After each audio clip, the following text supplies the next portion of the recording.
ஐயா ஸ்டாலின் அவர்கள் எதற்கு முதலமைச்சர் ஆனாரு? தமிழ்நாட்டு மக்களுக்கு சேவை செய்வதற்காக, உதவி செய்வதற்காக முதலமைச்சர் ஆனாரு.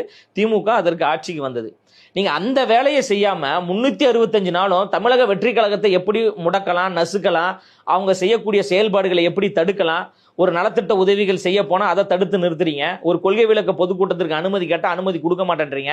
மாநாட்டுக்கு அனுமதி கேட்டா 1 மாசம் காக்க வச்சு தான் அனுமதி கொடுக்குறீங்க. அப்ப எல்லா இடத்திலையுமே எங்களை தடுக்கக்கூடிய வேலையை ஆளும் அரசு செய்வது மிகப்பெரிய தவறு இல்ல. நீங்க எங்களை நசுக்குவதற்காக அதிகாரத்துக்கு வந்தீங்களா, இல்ல தமிழ்நாட்டு மக்கள் 8 கோடி மக்களுக்கு உதவி செய்வதற்காக நீங்க அதிகாரத்துக்கு வந்தீங்களா? அப்ப எங்களை நீங்க நசுக்குகின்ற பொழுது, ஒடுக்குகின்ற பொழுது உங்களை கேள்வி கேட்க வேண்டிய தார்மீக ஜனநாயக கடமை எங்களுக்கு இருக்கு. அதை எங்க தலைவர் சுட்டி காட்டாரு. எங்களை நசுக்குவதை விட மக்களுக்கு போய் உதவி செய்யுங்க. விவசாயிகள் போராடுறாங்க, தூய்மை பணியாளர்கள் போராடுறாங்க, அரசு ஊழியர்கள் போராடி கொண்டிருக்கிறாங்க, பகுதி நேர ஆசிரியர்கள் போராடி கொண்டிருக்கிறாங்க.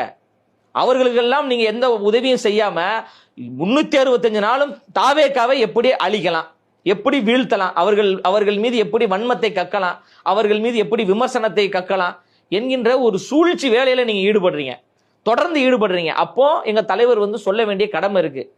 ஏற்கனவே கரூர் சம்பவத்தை மையமாக வைத்து இதோடு தாவேக்கா ஒளிந்து விட்டது, இதன் பிறகு அவங்க அரசியலுக்கே வரமாட்டாங்க என்று கொக்கரித்தது ஆளும் கட்சி.